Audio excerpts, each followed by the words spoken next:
Welcome to this week's episode of Lagnapod. Rob Holbert here with a few other folks. Y'all sound off. Ashley Turner. Kyle Hamrick. Tommy Hicks. All right. We're down a little bit. We obviously, I think we said goodbye to Dale last week, so he's not here anymore. He's over at the city, but Scott's not with us today either. We had some, I guess, a little bit of some developments in the mayor's race over the last week. We've had Barbara Drummond get in, state representative. We also had a very strong lean into it by former police chief Paul Prine, who has not jumped in yet, right, Brady? Brady, I don't think your microphone is on. Click that button. There we go. These kids were playing with these things the other day. So I got you. during Mardi Gras. That's how you know Mardi Gras is in full swing. Yeah, Mardi Gras is in full swing. Kids are in here playing with the microphones. Anyway, Prine has said he's telling us sometime in the middle of next month. That March 14th. March right? 14th, yes, is when he's near the Ides of to, March. Almost the Ides. Almost the Ides. That's the day eve, true. The Eve, Ides Eve, I think. But I did not even think about that. Right. But yeah, Yes. you're right. Rubicon moment. But you get the feeling he's leaning toward it, right? I get that feeling, and just talking with him on the phone, I just asked him point blank, "Are you running?" And he paused for a moment and said, "I'm strongly considering it." And in my opinion, you don't tease an announcement a month later if you're not, gonna run. If you're going to announce that you're not, right? Exactly. You don't do it. Right. tease a non-announcement. I prayed and God told me not to run. God never Thank tells you all for anybody coming. not to I know. run. I do wanted it. to do a gadfly this week with God coming up, and then all of the candidates saying that I'm praying on Everybody it, and says God that- going, "All of you run. All of you run. That's the same thing You with are like my chosen one. I would like to Right. see this. You are my chosen one. Well, You it's are my chosen. same thing with athletes. They thank God after every win. I just one time want an athlete to be like, God is the reason we lost. God causes us to Just- lose. I Right. put this in God's hands, and look what happened. Exactly. Yeah. But so we have the potential here. If he does jump into the race and no one else does, we have the potential to have 6 individuals running for. I just feel we're going to mayor's have race. a couple more too. I don't know how think so. serious they Yeah. will be. I think we're going to get at least one just straight up lunatic who will run. that we and usually every that, cycle we there's- have. There's yeah. usually someone who's challenged in some capacity that is running that really doesn't have much understanding of where they are, but Right. they But we can. qualify. I mean, what we're missing is a business community person. We don't have somebody from we've got law enforcement and a judge. Yeah. So you got we that. got lots of law enforcement. Yeah, We we got a got judge. 3. You got a Yeah. judge. And 2 former police chiefs. And then you've got people who've served on the county commission or Uh-huh. the City council. city council for Yeah. years. So you know. and in Barbara Drummond's case. So I think we're has worked missing with that the city, business but- community Yeah. lane. So There- I could There's see some underserved demographics we still need to hit. Well, there is a lane there for that. Yeah. Yeah. And, so but I mean, if I broke out the trusty calculator the other day, and theoretically they could each get 16% of the vote, 16.6% of the vote, to be honest. But Wow. that's unlikely, right? Very unlikely. But What do you end up with is, the circumstance at this point is a lot of the discussion now is turning to making the runoff, because there's almost certainly going to be a runoff. It seems highly unlikely somebody's going to manage to get 50% of the vote. So the 2 top vote getters would go to the runoff, and who's that going to be? I mean, there are a number of facets. You're splitting the that- vote in a bunch of different Yeah. ways. Yes. You know, I mean, if you're splitting law enforcement, you have Batiste and you have Prine. If you're of course racial demographics, Spiro, yeah. Spiro sure go. There's a 3-way right Yeah. yeah. Way split. There's that. You have, of course, Female. I mean, you've got Connie and Barbara. I mean, so elephant in the room, of course, always is in Mobile. We tend to vote down racial lines, and a lot of the votes, black people tend to vote for black people. White people tend to vote for white people in this town. It's been that way. Mhm. Whether that will change, I don't know, but it has not been different. If that is the case, you have potentially 4 white candidates and 2 black candidates. How does that divvy it up? I've had some people who are very astute watchers of politics say, well, that's bad for the black candidates. And I'm like, but they're splitting the vote. And I'm like, but they're splitting it 2 ways versus the white vote being split 4 ways. How is that different? I don't know. Yeah. It certainly offers a lot of opportunity for somebody to make it through. And I think that also would be enticing maybe to people who are thinking about it still. Oh, Rob, you talked about this in your column this week, that there are signs that seem to indicate that Sandy Stimpson's going to endorse Spiro. I don't know if he'll endorse him, but it certainly seems like they are I mean, by letting Candace Cooksey leave the city. And Candace ran Stimpson's campaign before and was his communications manager. I mean, letting her have a leave of absence to go and run his campaign is a... But, okay, let's just say he does. Do you think it helps or hurts to be the anointed one? I think that's the question, right? I mean, if certainly the other campaigns think that that Spiro is being supported by the mayor. We've heard other campaigns talking about the Cherigotis Stimpson campaign already, right? I mean, behind the scenes, we've heard it. That's been said. Yeah. We won't say who, but we've heard it. Yeah. So that's going to be, I think, the charge. The question you have is the popularity of the mayor. Does that help the candidate, or does it? I mean, it puts a target on his back, no doubt, from the other candidates. I think from that standpoint, if you have what's perceived as being someone being chosen and picked to be the heir apparent, the other candidates are going to come after that person hard. So they're going to try to get some of that reform going. Yeah, you get some of it going, and you'll have. I mean, you'll have some. I mean, there'll definitely be sort of a firing squad aimed at that particular candidate, I think, and so I don't know how much, if there's any just general fatigue from the Stimpson administration. I don't know how the voters feel, if they want that continuity of, just basically having somebody that appears to be handpicked by the Stimpson administration to succeed him, or people want to go in the opposite direction. I don't really know. The mood of the country in general would seem to indicate the latter, but I don't know about, all politics, it's local. So yeah. I mean, my feeling about it is that, Stimpson was running again.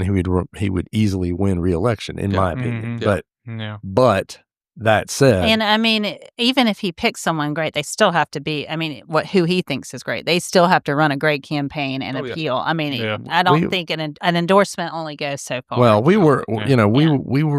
This happened before, and I mean, when Mike Dow left, he held his hand over Sam Jones' head and said, "This is my guy, and this is it." And the press register got behind him, and we were told he's a great guy, and this is, this is the chosen one. And I think mixed reviews on that. I'm not saying that past his prologue here, and that's going to be the thing that happens. And I will say, all the candidates, I feel like I know the least about Spiro.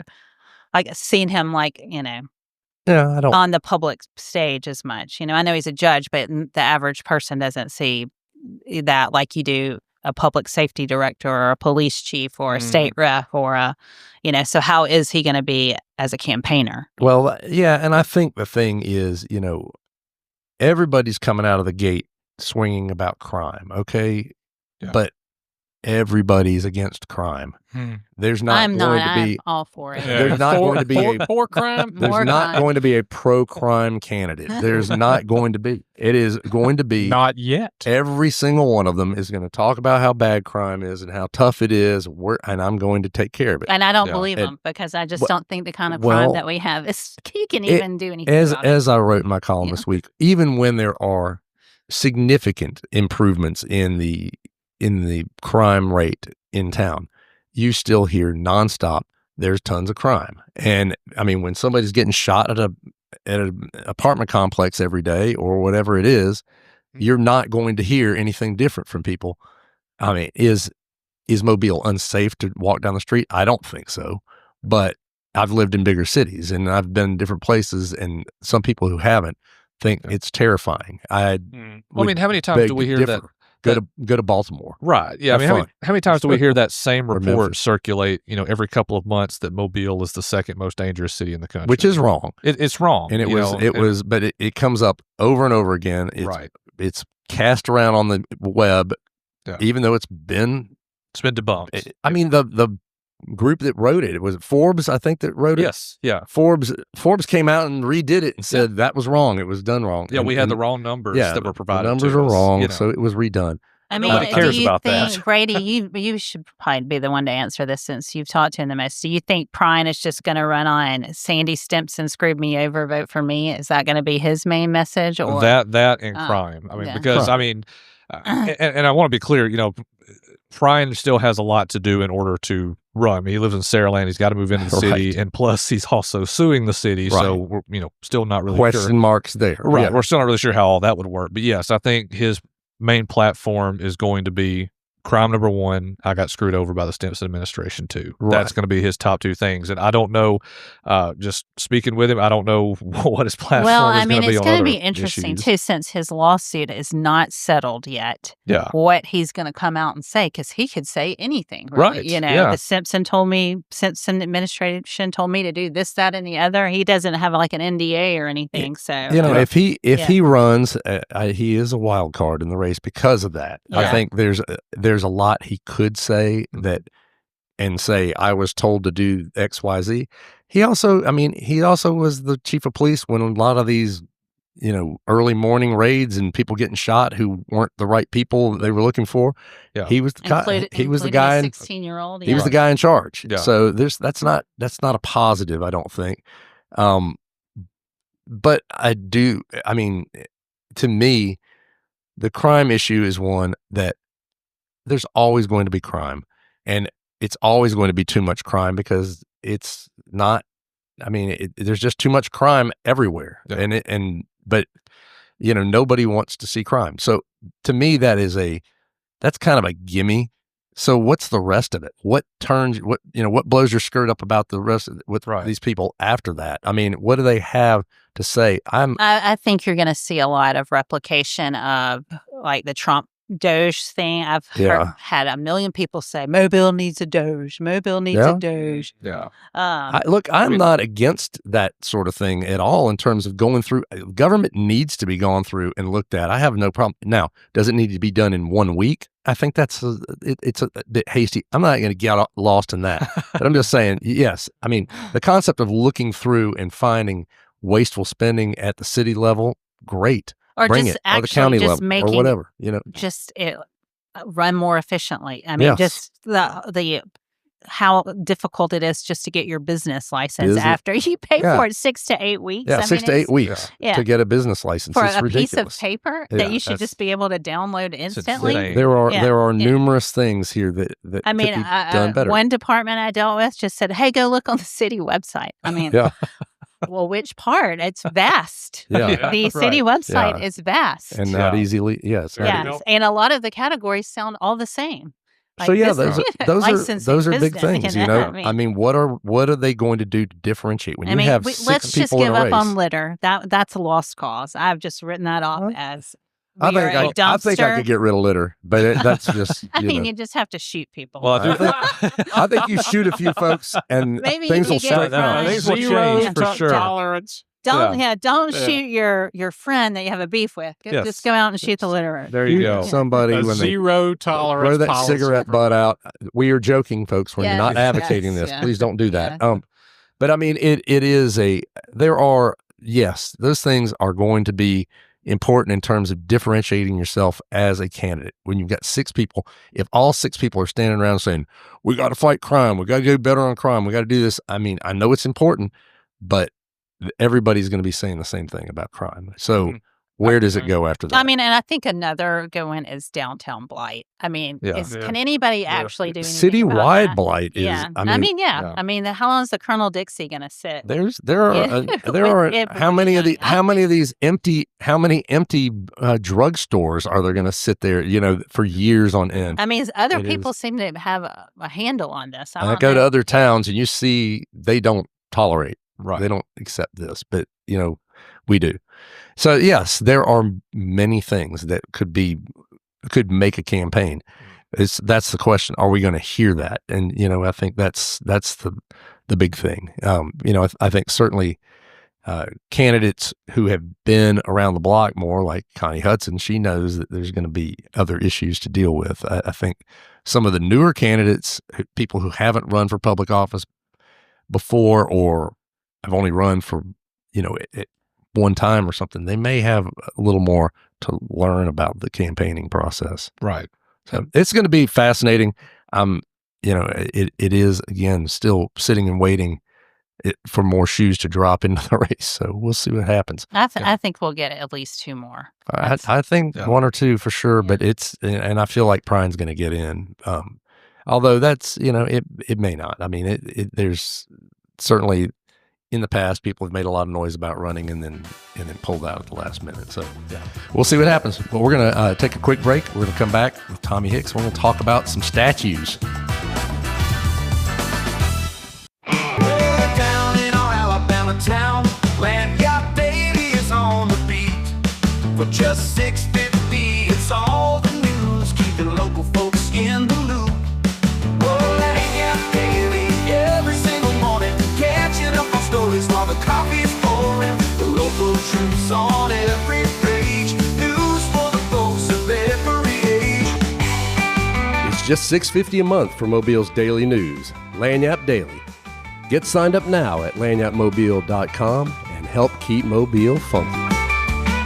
Oh, down in our Alabama town, Lanyard Daily is on the beat. For just $6.50, it's all the news, keeping local folks in the loop. Oh, Lanyard Daily, every single morning, catching up on stories while the coffee's pouring. The local troops on every page, news for the folks of every age. And we are back with Tommy Hicks. Tell us, Tommy, you have a statue on the front page of the paper. You've got the cover story this week. Yep. What's it all about? It's all about the Hall of Fame walk and the 6 statues that are sitting in a downtown warehouse right now, waiting to be placed out at Cooper Riverside Park. 9 foot. 9 foot, 1 ton. 1 ton each of these things. These are big. These are a lot of bronze, baby. These are your big boys. They're not exactly life size. They're a little bit larger. They're a little larger. Well, these are larger than life size personalities. These are big men. Big men. Yeah. So what's the latest on this? Where are we? We are delayed a little bit from what it was originally scheduled. They originally thought they would be placed out there this month, but instead it will likely be middle to late March, I believe. They had some. So there's a chance these statues will have to wait a year before they're covered with beads. Yeah, at least that. Yeah. But I think that, they met some delays with supply chain issues that they had, and then do you bring it in the middle of Mardi Gras? And you don't want to do that, not. especially Good since idea. the convention center is being used a Right. great deal now. So that, they said, all right, we'll just push it back a little bit. I think when people get to see the statues themselves and their placement out there, they're going to be very impressed. I mean, I spoke with the Sculptor Brett Grill about his process of going through and how he did it. I mean, they are so detailed. It's a great story amazing. This week about They're all beautiful that. too. They are I mean, gorgeous. Can't you just picture little kids out there, their little baseball players, and and doing their little poses? Yeah.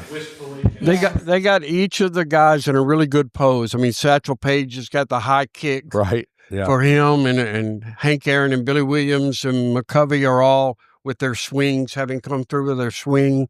And Ozzie is throwing. He was a defensive player. Yeah. They've got him throwing the ball to first, and then there's Robert Brazil, the football player who is in his position, Sacking someone. He's about to rush. Yeah, he's about to rush either to the cart doctor or he's about to rush a quarterback. I can't remember which one it was, but he looked really good. I mean, but there's so much detail.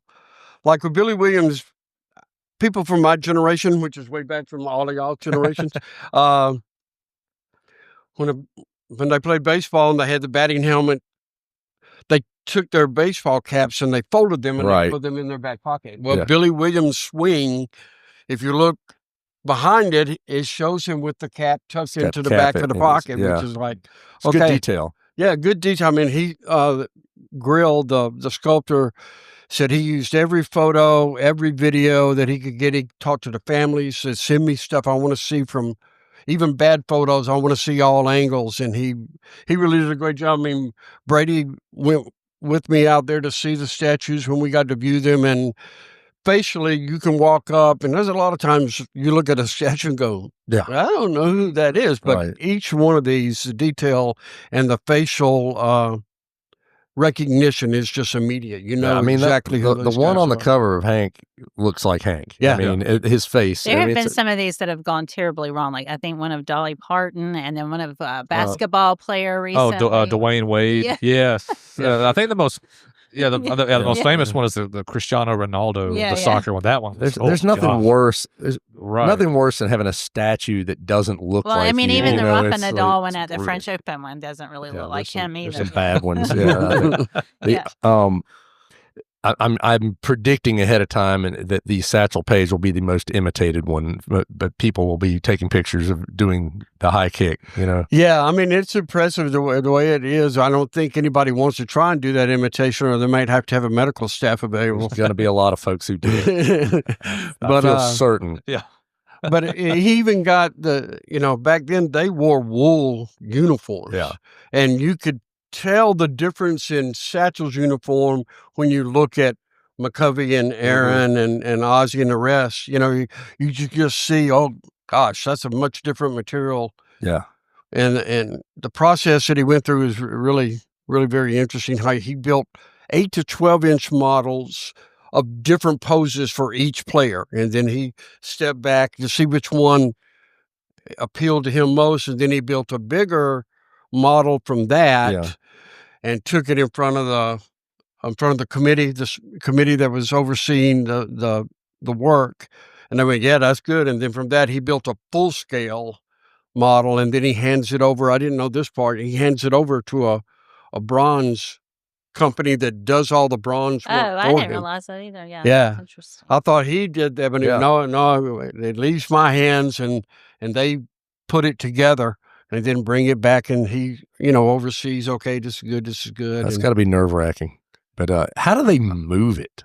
How do they move these things? A forklift? I don't know what, I mean, it's got to be 1 ton each. Yeah. It's got, but you got to be careful. You can't knock the head off of them or dent them up or do something. Scrape Can you them imagine? You finished it, and you're trying to get it out, and there goes the head. Break somebody's arm off. Good. Yeah, that would be bad. That's not good. So, and he makes them in his shop. I'd like to see what his shop looks like. It's got to be pretty big. Got to be fairly. Well, that's going to be a pretty fascinating thing. I mean, it'll be. I know there's always. I mean, it's.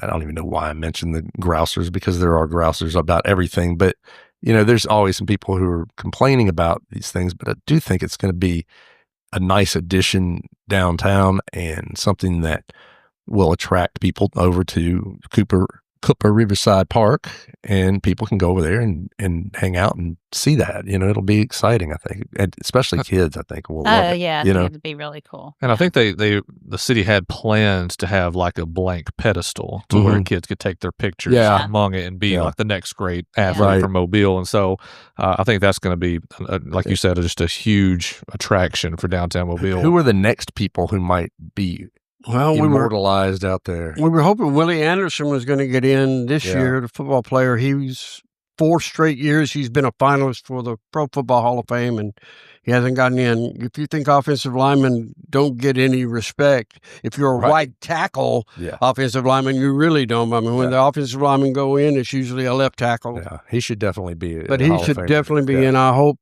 soon. Do you have a certain amount of years you can be put up for it, or is that? I know baseball does. I'm not sure. Football about does too. Football. You can only at some point you become a veteran. You go to the veterans. You kind of have to. Yeah, you have to be brought back, kind of, because that's how Shannon Sharp got in, right? Yes, he got into the veterans committee this year. Yes, or what? No, it wasn't Shannon Sharp. It was Sterling Sharp. Sterling. Yeah, Shannon's brother. But I mean, and in baseball, you have 10 years before you can fall off the ballot. So. Well, we'll see how it goes. I can't wait to see it. It'll be out there in a couple weeks, few weeks. Looking forward to it. All right, Tommy, thanks a lot. We're going to take a break. We'll come back and finish this baby out. Just $6.50 a month for Mobile's daily news, Lagniappe Daily. Get signed up now at lanyapmobile.com and help keep Mobile funky.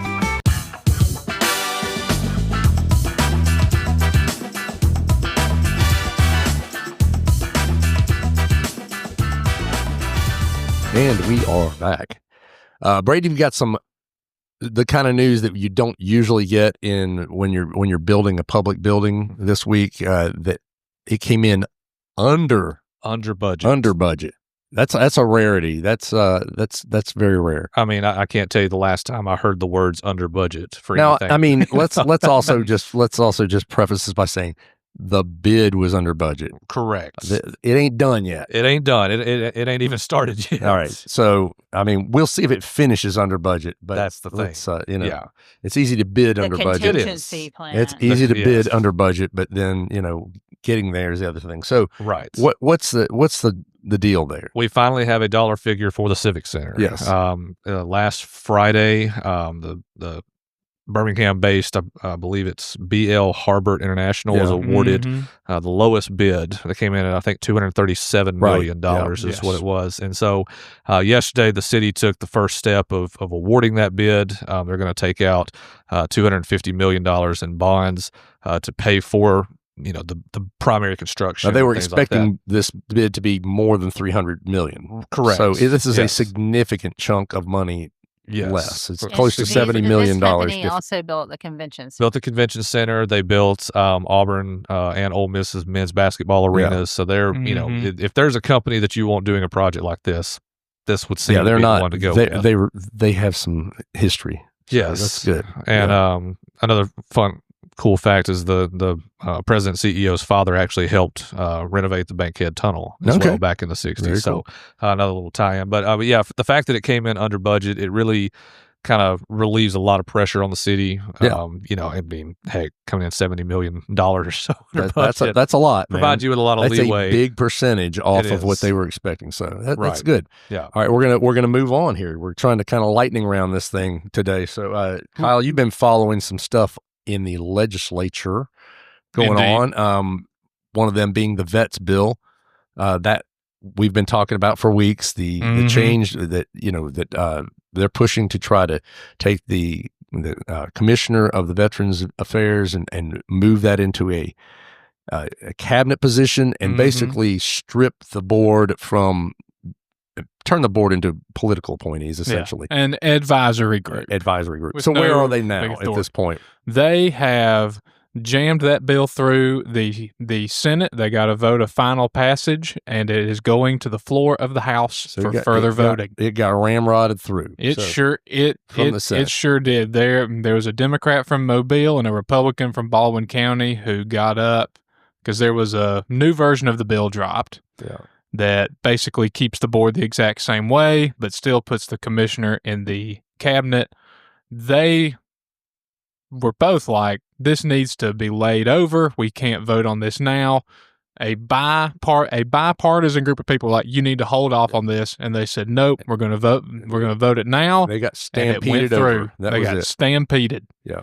So that's heading to the House for further voting.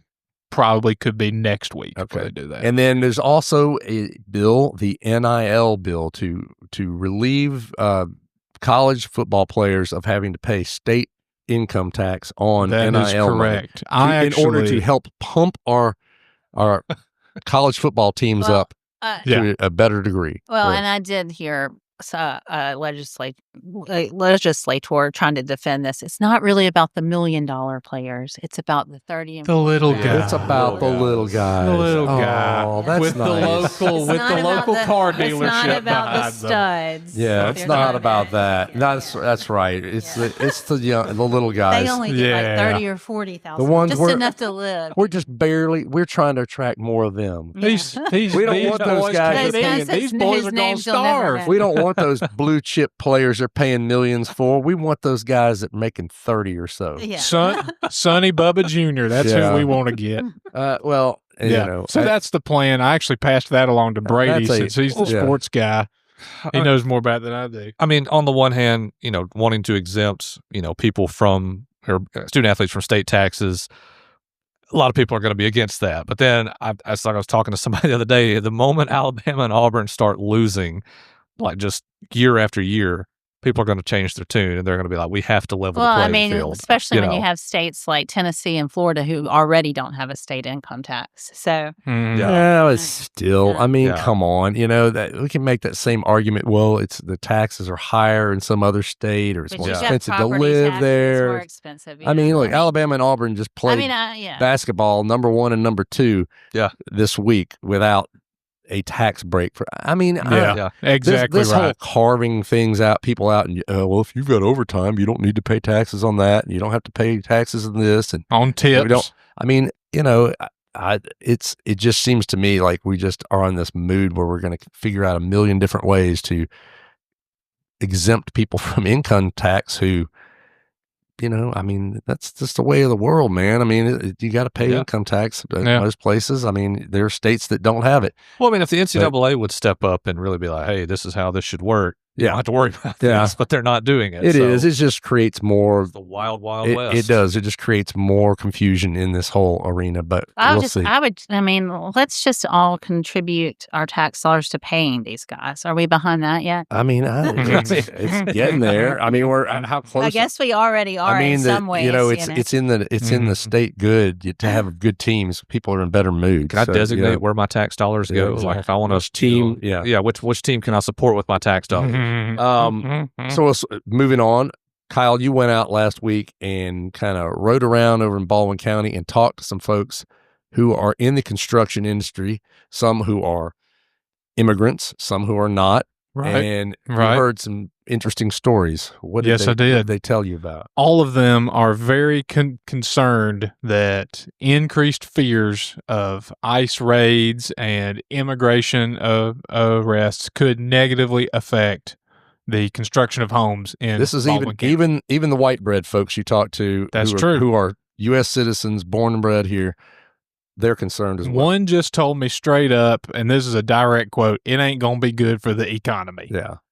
I mean, you went down a street basically where the guy said, a few days ago, this place was been swarming with activity. Exactly. And now And nothing's happening here. It was. There was probably only two or three crews of people who were doing work on houses, and there's like whole streets that are still coming up. This is a big story, and I know there's always some negative feedback. Why is this even a story? It's a story. Yeah. I mean, I don't know what journalism school some of those people went to. They went to a different one than me. It's a story.